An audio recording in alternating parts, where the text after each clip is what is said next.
Okay, Alexander, let's talk about Assad, Syrian President Assad's visit to Moscow to meet with Russian President Putin. Big meeting taking place in Moscow, and a big story which is connected to what has been happening in Syria over the many, many years in Saudi Arabia, which is the United States removing their Patriot missile air defenses from a Saudi airbase. A story that's not getting a lot of coverage, but is this a retreat of the United States from the region, perhaps from Syria in the future? I don't know. What do you see going on here?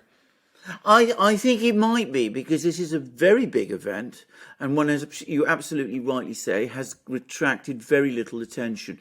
They've been removing Patriot missiles from Saudi Arabia. They've also been removing even more advanced missiles, the THAAD missiles, that were also stationed in Saudi Arabia, which were supposed to protect Saudi Arabia from ballistic missile attacks. So they've been quietly removing these at the same time as the US seems to be downplaying its links with the Saudis. I mean, you saw how Biden has just declassified documents which are embarrassing for the Saudis in connection with the events of 9/11. So, that does suggest to me some steps by the US to try to quietly disengage from the Gulf, from that part of the world too. And it may be connected to events in Syria because there were lots of discussions, there was lots of debate, especially, I should say, in the Russian media, that at the time of the Geneva summit back in June, that Putin pressed Biden about the presence of US forces in Syria.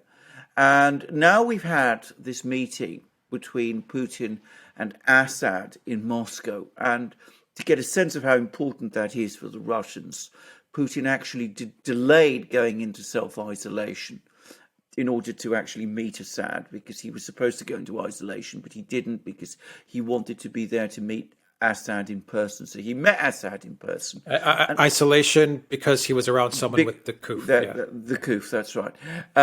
But over the course of this meeting, he went out of his way to say problems in Syria are entirely the result of the presence of foreign forces in Syria, which are there without UN agreement or permission, or with the permission of the Syrian government. Now, obviously, Turkey is the country with the biggest military presence in Syria, but then also the United States. And it's known that the Russians are much more concerned about the American presence in Syria than the Turkish one. Because to say it straightforwardly, the Russians can deal with the Turks, but they do not want to get into a military confrontation with the US. And they believe if the US pulls its troops out of Syria, then the Turks will soon follow, because then they'll be isolated. So the Russians have been piling on the pressure on the US ever since the Geneva summit to get the troops out of Syria. And there's been statements from Russian officials saying as much, and in fact predicting that the US troops would be pulled out of Syria. And here we now see the US pulling troops out of Saudi Arabia. There was a recent announcement that combat troops would be pulled out of Iraq. And one does wonder whether Syria is going to be next on the line. It does look like a general retreat from the Middle East. Yeah, I think there's the big story is Saudi Arabia here. Assad, obviously, the meeting with Putin is hopefully going to pave the way for Syria becoming whole, and for the U.S. and especially for Turkey to finally give up on what they have going on in Syria and the occupation that they have going on in Syria, the illegal occupation that remains today. But Saudi Arabia, you mentioned Biden dropped the 9/11 stuff. There was a defense agreement between Saudi Arabia and Russia as well. You did a video on that about a week ago, and I think the agreement took place a couple of weeks ago, if I've got the timeline correct. It was started in April, but it was signed off in August. In late August. Started April, signed off in August. Is the United States giving up on Saudi Arabia? Is Saudi Arabia giving up on the United States? This has huge implications. Obviously, the petrodollar is probably the biggest thing on people's minds when they think about Saudi Arabia and America. But what's going on here? Well, first of all, you're absolutely right to focus on Saudi Arabia because, to be straightforward about it, Syria is a peripheral issue. I mean, it's important for the Russians, it's important for the Syrians themselves, it's important for Europe. But what goes on in Syria is no longer seminal, pivotal to American power and the American presence in the Middle East. Whereas the US alliance with Saudi Arabia, along with the US alliance with Israel, is part of the is the keystone in the arch of American power in the Middle East. So if that alliance is weakening, which it looks as if it probably is, then we're looking at a major change in the Middle East, both for Saudi Arabia and for the United States. I mean, it would be very difficult for the US to maintain its position in the Middle East without the alliance with the Saudis.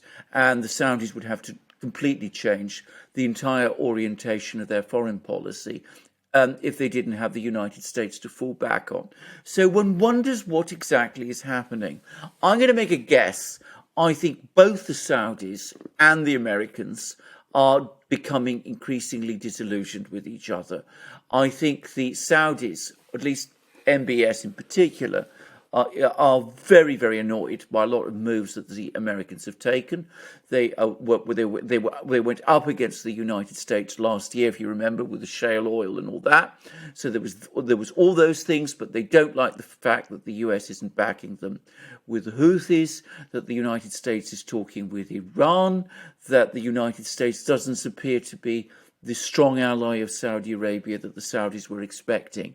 And I think on the other side, the US, or at least some people within the US, are becoming increasingly exasperated by MBS.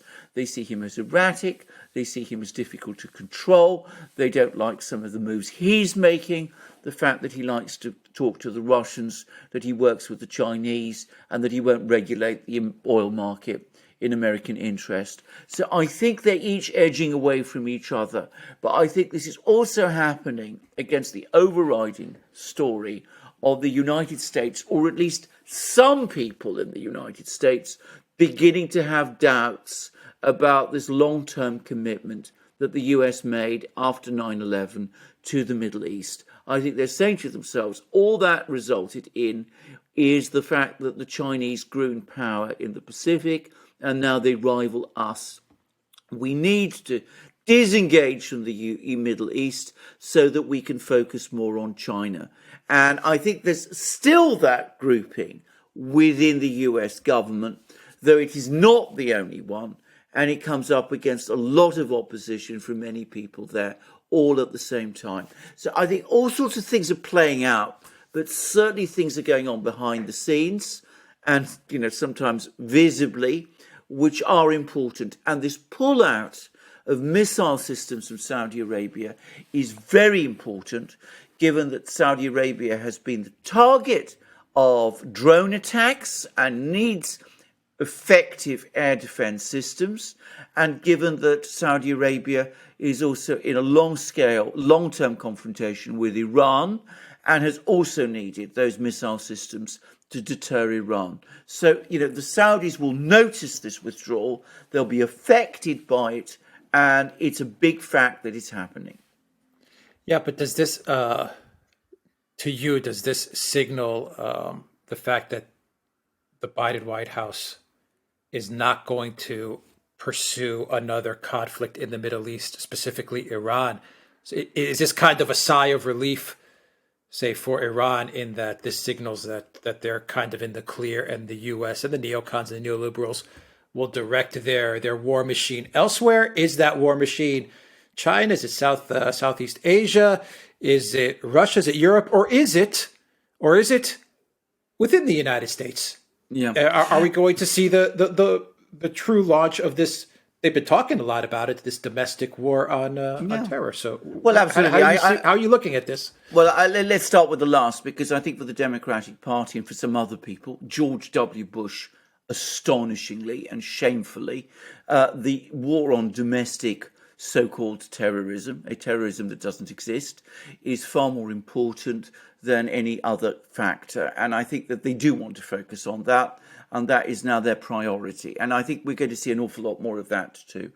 But if we're talking about Middle East policy and whether or not we're more or less likely to see a war in the Middle East, I'm going to make a prediction. I think we're going to more likely to see a war in the Middle East. And I'll say I very simply explain why.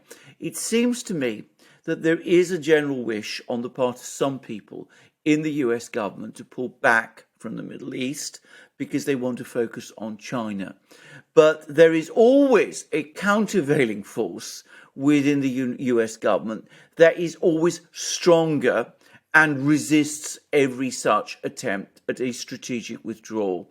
And I think what that force in the US government is going to try to do is to try to crank up tensions with Iran and start some kind of conflict there, perhaps involving Israel, to prevent this pullback from the Middle East from taking place. So, strangely enough, I see the first steps towards withdrawal as more likely to provoke an escalation than otherwise. So that may sound complicated, but that's how dysfunctional the United States government has become now. I would not be surprised if over the next few months or a year we saw some kind of strike on Iran. I think that is highly likely to happen.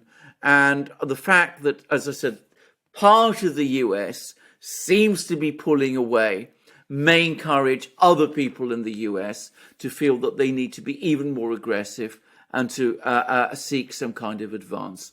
The other side, too, is, of course, that the Iranians, seeing all of this, might become reckless and emboldened and might actually start taking risks and making mistakes, which could also provoke a conflict. So I think this is a dangerous moment, and I don't think necessarily we're looking at peace in the Middle East.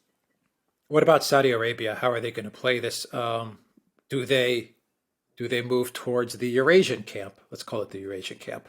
Do they move towards there? Do they try to play both sides? Do they continue to pledge their loyalty to the U.S.? How are they going to move? I still think the Saudis are going to be very reluctant to cut off all their links with the US and move fully into the Eurasian camp. I think that the tradition of the alliance between Saudi Arabia and the United States is so strong that I don't think the Saudis will feel willing to just cut it off. And I think also beyond that, I wonder whether they feel that the Eurasians would be prepared to provide Saudi Arabia with the same kind of guarantees that the United States once did. So I think they will try to maintain a balance. They are trying to reinsure themselves already. They're doing this defense deal with the Russians, partly in order clearly to obtain surface-to-air missiles, S-400 missiles, to replace those that the United States is taking away. And at the same time, they're trying to conduct negotiations with Iran, and they're talking to the Iranians in Baghdad. But apparently those negotiations are not going especially well. But I think that's what the Saudis are going to do. I think they're going to try to keep a balance, to keep a distance. I don't think they're going to go fully into the Eurasian camp. I don't think they're going to break entirely with the US. But I think they're going to try and maintain some kind of equidistance between the various power blocs, which will be different from what they did before when they were unequivocally and entirely an ally of the US. All right. The Duran.locals.com. And go to the Duran shop, 10% off when you use the code REALNEWS. And look for us on ODYSEE, BitChute, Super U, and Rumble. All our videos are there. You'll find all the links to everything right underneath this video. Take care.